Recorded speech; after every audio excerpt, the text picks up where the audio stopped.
Buen día, mi nombre es Eric Avellaneda Enríquez. El tema que les presento hoy es el tema de adicciones perteneciente al módulo de psiquiatría. Fijemos primero algunos conceptos. ¿Qué va a ser una droga? Una droga va a ser cualquier sustancia, ya sea de origen animal, vegetal o sintético, que me va a producir un efecto fisiológico en mi organismo. Una intoxicación va a ser el uso desmedido de esta sustancia que me va a producir un cambio psíquico o fisiológico que me va a superar la tolerancia. La tolerancia, en cambio, va a ser la disminución de los efectos de una sustancia o droga a medida que yo voy a repetir el consumo de esta sustancia. Eso quiere decir de que una persona tolerante va a ser menos propensa a sufrir intoxicaciones. La dependencia va a ser el consumo continuado de una sustancia a pesar de que cause deterioro o malestar clínicamente significativo. La desintoxicación va a ser un proceso terapéutico que va a consistir en que el sujeto deje de consumir drogas y sobre todo supere la etapa de abstinencia. Y la abstinencia va a ser un cambio desadaptativo causado por una reducción ya sea parcial o total o por el uso del antagonista de esta droga. Se puede tener abstinencia sin dependencia. Esto sucede en los niños de madres heroinómanas, que al nacer cortan por completo el flujo de esta sustancia y van a tener o van a presentar un periodo de abstinencia. Las drogas son clasificadas en tres grandes grupos. Dentro de los estimulantes podemos tener a la cocaína y a las anfetaminas. En los alucinógenos vamos a tener al LSD, en los sedantes al alcohol, las benzodiazepinas y los opiáceos. Las drogas de diseño pueden actuar como estimulantes de alucinógenos y el cannabis puede actuar como sedantes o alucinógenos. Aquí les presento un cuadro de diferentes formas de presentación de cada una de las sustancias psicoactivas. La dependencia va a ser el proceso por el cual una persona se va a volver adicta. ¿Cómo es que sucede esto? Primero una persona se le va a involucrar la parte del deseo. El deseo y el placer se ha visto que son funciones que van a tener un substrato biológico, el cual va a ser el sistema dopaminérgico mesolímbico. Este sistema va a ser activado intensamente por estas sustancias o drogas. Una vez de que ha sido activado este sistema, cuando el consumo es continuo, ya haberse alterado los receptores neuronales. Y cuando se sabe que una persona ya ha sufrido neuroadaptación, cuando esta persona ya va a presentar los fenómenos de tolerancia y abstinencia. Eso quiere decir de que una persona, para obtener el mismo deseo y placer, necesita mayor cantidad de droga, y que cuando quiere dejar de consumir estas, pues va a entrar en un periodo de abstinencia. Cuando se produce tal vez un periodo terapéutico o esta persona por sí misma intenta dejar este consumo de la sustancia, se van a ver manifestaciones tanto físico como cognitivas. Pues, ¿cómo es que se manifiesta eso? Nos menciona de que esta dependencia no se cura cuando se revierte la neuroadaptación, sino que se va a sufrir para siempre aunque no se consuma la sustancia adictiva. O sea, de que esta persona, a pesar de que ya superó la parte de abstinencia, a pesar de que su tolerancia también ha sido superada, cualquier, ya sea publicidad a través de la radio, internet o cualquier anuncio o estímulo visual que tenga, le va a producir este deseo, este impulso de volver a consumir esta sustancia. El alcoholismo va a ser la segunda adicción más frecuente después del consumo de nicotina.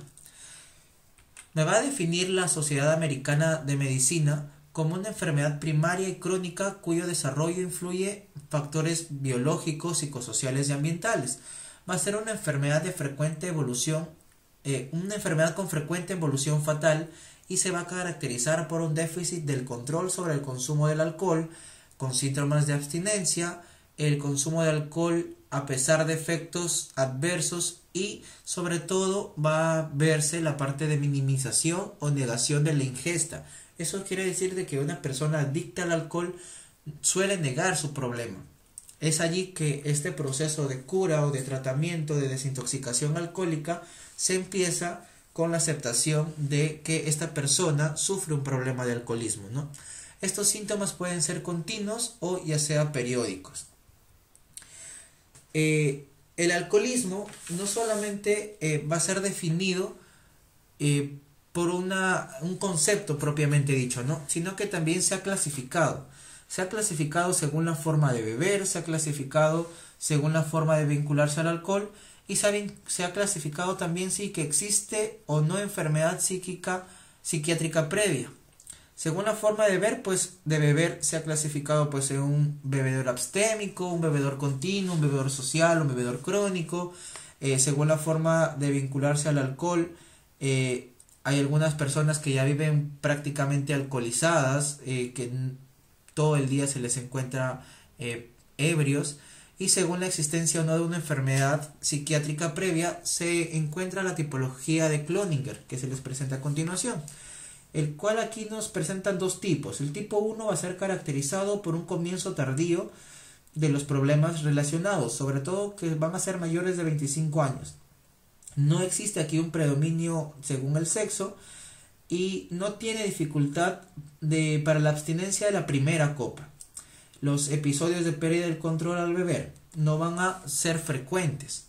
En el tipo 2, al contrario, es un inicio precoz de los problemas de alcoholismo, van a ser los menores de 25 años, aquí sí es más frecuente en varones y la dificultad para la abstinencia va a ser mayor. Son frecuentes complicaciones sociales y no suelen existir sentimientos de culpa ni autorreproches. El diagnóstico de alcoholismo, según la clasificación internacional de enfermedades, se va a hacer con al menos 3 de los siguientes síntomas, ya sea que se presenten de manera simultánea por al menos un mes o en algún momento durante el pasado año. Estos síntomas van a ser tolerancia a la sustancia, ya sea por una clara disminución del efecto del alcohol tras el consumo continuado del mismo o la necesidad de incrementar de forma significativa la cantidad para obtener los mismos efectos que se conseguía anteriormente con una dosis de alcohol menor. Debe existir un cuadro fisiológico de abstinencia producido por la reducción o el cese del consumo del alcohol. Va a existir un fuerte deseo o sensación de compulsión a beber. Esto se va a ver por dificultades para controlar la bebida en relación a su comienzo o la finalización de la misma, o niveles de uso manifestados por un deseo de esfuerzo no exitoso de reducir o controlar el consumo, o un aumento de la cantidad o tiempo dedicado al consumo que el sujeto pretendía. Se va a ver también preocupación por el consumo de alcohol que se manifiesta por el abandono progresivo de placeres o intereses en favor de la bebida o por el aumento del tiempo necesario para obtener el alcohol, consumirlo o recuperarse de sus efectos. Otras sustancias también me van a producir distinta sintomatología. Podemos ver que no todas las sustancias me van a producir dependencia o consumo perjudicial. Por ejemplo, o el ejemplo más común va a ser la cafeína, ¿no? La cafeína es una de las sustancias puede decirse psicoactivas, que no me producen ni dependencia ni consumo perjudicial, pero sí me pueden producir una intoxicación y se puede verse expresada por un delirio. Y también me va a presentar una etapa de abstinencia, ¿no? Otra cosa que podemos notar acá, que la nicotina sí me va a generar una dependencia, me puede generar una intoxicación, pero aquí no se nos marca como un consumo perjudicial, no por el hecho de no presentar sintomatología, ya sea como pues un aumento del riesgo de otras enfermedades, sobre todo como el cáncer, sino que a través del ámbito psiquiátrico no suele, verse mayores problemas como con el resto de sustancias. Para el tratamiento del alcohol o de las sustancias psicoactivas, de manera aguda o crónica, van a hacer uso de antídotos o el uso de antagonistas, ¿no? Aquí tenemos pues del alcohol como las benzodiazepinas. Para las anfetaminas no existe ningún tratamiento específico. Para la cocaína tampoco, que son de las drogas más consumidas. Para los opioides tenemos pues los antagonistas, ¿no? Y para los sedantes también las benzodiazepinas. Ojo de que el tratamiento de estas sustancias psicoactivas no solamente debe ser un tratamiento transversal, debe ser un tratamiento con seguimiento y debe ser multifactorial. Se debe ver pues el área adictiva, ¿no? Ver si esta persona de verdad está disminuyendo su consumo de esta sustancia. Se debe ver el área psicológica y familiar para ver todos los factores psicosociales y ambientales. El área económica para ver si es que esta persona ha sido reingresada a la parte laboral. El área legal también para la disminución de riesgo de violencia que pueda presentar, ya que existe una alta relación entre adicciones a drogas y violencia. El área de salud también para disminuir pues enfermedades como la fiebre reumática, enfermedades como el contagio de ITS, que también se pueden presentar en esta población, ya que va a ser una población de riesgo para estas enfermedades. Y un análisis continuo de orina para ver pues si es que el tratamiento de desintoxicación está siendo exitoso. Una de las adicciones actuales, fuera de cualquier droga que se conozca o fuera del concepto que se les ha presentado como droga en esta presentación, es el Internet. El Internet va a ser considerado ahora una adicción, no porque actúe como droga, sino porque ya se ha establecido una definición para adicción a Internet, la cual puede definirse como el deterioro, ya sea en el control de su uso, manifestado como un conjunto de síntomas adversos a nivel cognitivo, conductual y fisiológico. Estos sintomatología que se puede dar es como el aumento de insomnio o el cansancio matutino, que son muy frecuentes. Y aquí se presenta un estudio en población hecha de estudiantes en medicina de diferentes países. Se le presenta aquí este cuadro de 4 países en el cual se ha realizado este estudio, en el cual una universidad de Chile se encontró de que hay un 11.5% de población estudiantil que presentó adicción a Internet.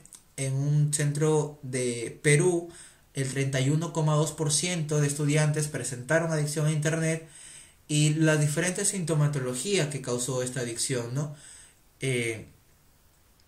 Hay más países que se han estudiado este tipo de adicción, y pues es una adicción de que genera el mismo proceso de dependencia, ¿no? Se lleva a cabo el mismo proceso de dependencia, pero pues no va a ser una droga con el concepto que ya previamente establecido.